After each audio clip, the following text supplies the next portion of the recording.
So basically I'm replacing a power steering pump in my son's 2003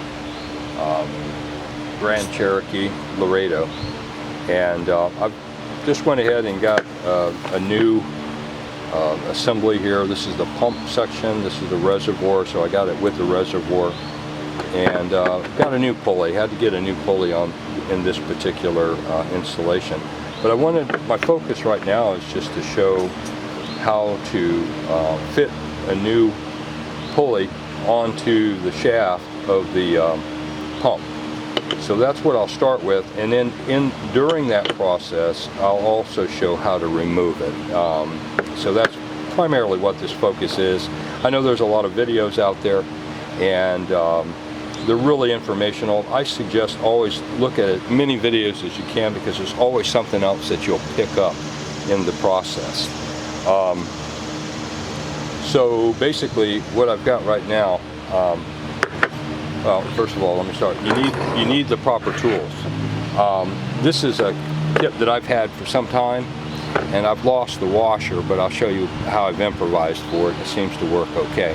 But you can actually rent this, I think, from AutoZone. I think right now currently it's about $50 deposit. You have up to 45 days, or at least I did, to return it. If you don't return it, you bought it basically for 50 bucks. But I have a lot of vehicles. I have sons that have vehicles. We kind of do a lot of our own work when we can. So I went ahead and I've invested in it. I've used it a few times. In the process, I lost the washer. But one word of caution, this looks like this is the top. You have a tendency to want to open it this way, but everything will fall out. So make sure you invert it this way and open it up, okay? And it has really nice, very durable instructions in here with it as well. So you can always, I would recommend always referring to the instructions first. Basically, this instruction is just to kind of share some of my experience in the process. So anyway, we'll get started. To press it on, I'll show you what you'll need. You'll need the thrust bearing. You'll need a washer, which I've improvised. It's a spacing washer. You'll need the puller body, I guess they call that. You'll need this, and the center screw right here. And you'll need the proper center screw that coincides with your make model. They have some that are universal, and for this particular model I found it appears that this one's going to work. It's just the GM quad one. I think it's going to work. They don't have anything for a Chrysler Jeep or anything in particular, so but there are some here that are fairly universal, and you can just trial fit it. The way this assembles is that this piece, this main puller center screw, it's also threaded on the inside, so you want to just take this one and screw it into here like this. One thing I want to note is that the shaft on the body, there's internal screws in here, and that's what you're going to facilitate in order to press fit the pulley back onto the shaft. There is no key, it's just press fit back on there, but the internal screw is what's going to make that happen. That's going to cause the resistance necessary in order to press this back on. I think this is like a 7/16, but I've got metric tools here, so it's pretty much equivalent to an 11 millimeter. And I think this is a 1/2 inch on here, on this, but I'm using a 13 millimeter. I just kind of tweak it, just kind of tighten it a little bit. I want to make sure that it's lubricated, the threads. I always have a little thing of lithium grease. I know that there's like petrolatum, anything like that, anti-seize. I just put a little bit of this on there.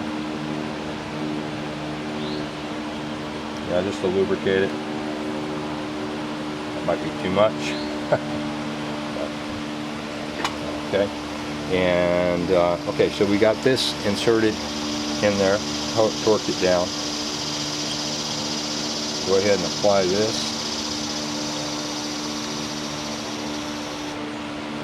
Down.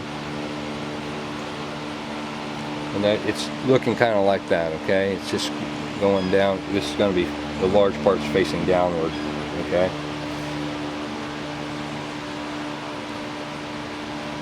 And then you have your thrust bearing. You want to make sure that the rounded side, because it's bearings, it's so to facilitate it spinning around. So the rounded side goes towards the body, okay? So the flat side up against this piece right here, like that. So the flat side up against there. And the washer, the spacer, kind of protects that. So I've just used this washer that I've had. I found it seems to work. And what you want to make sure is that on this pulley you have a front and a back. This part has a lip to it. That's what's used to facilitate removing it. So you want to make sure this piece is facing up. The flat part is facing towards the body of the pump. So it goes in, this piece right here with the lip on it, facing up like that. Now I coat the shaft just a little bit to facilitate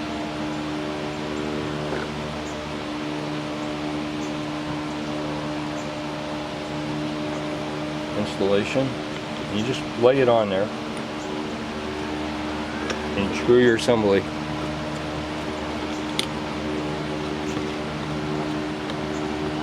into there like so. Okay? You can go ahead and bring your washer down. Whoop, I'm going the wrong way.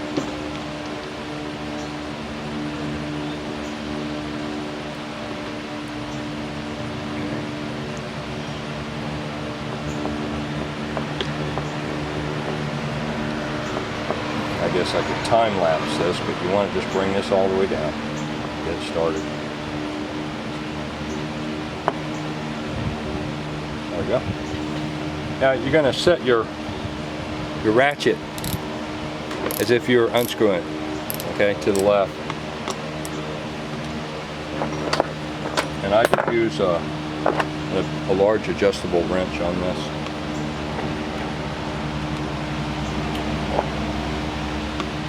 Hold this in place. And start cranking down on it.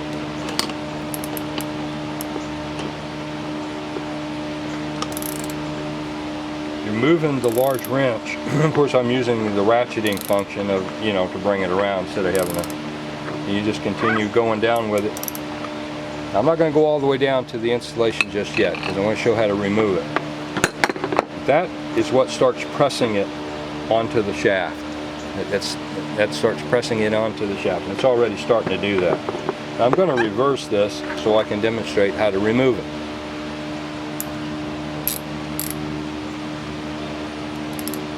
Take this back off.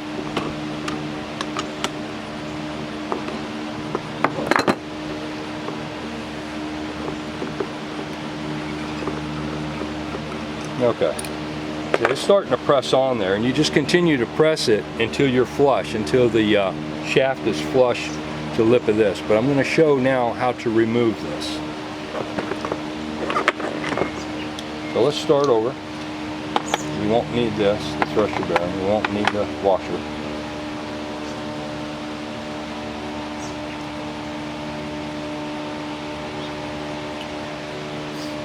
But we are going to use, let's get this on.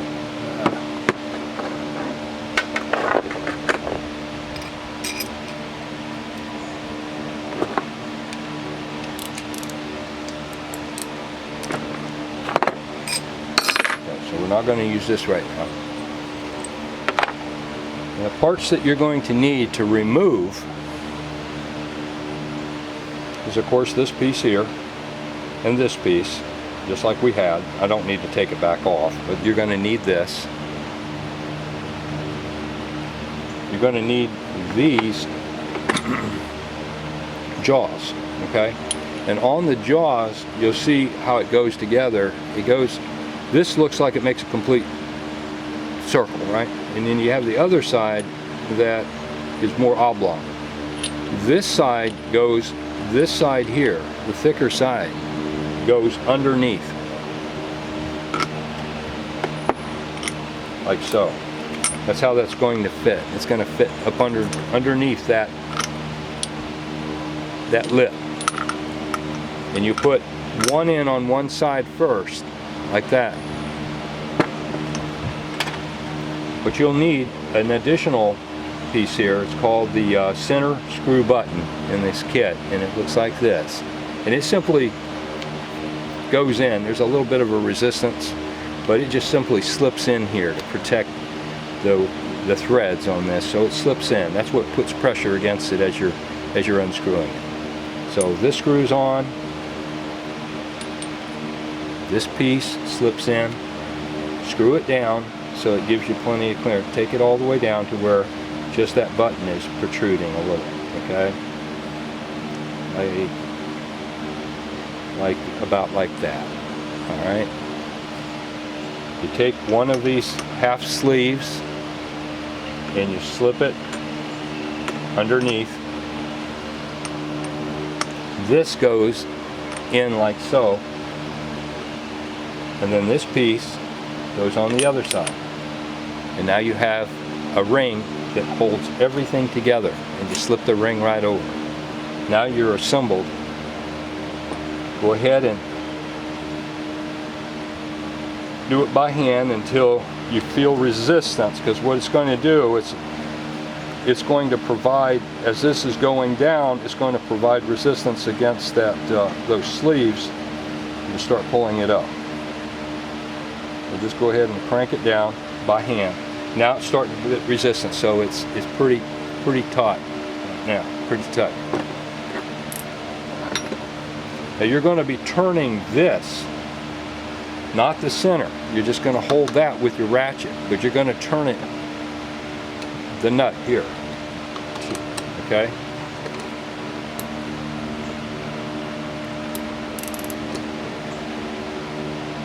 And you just continue.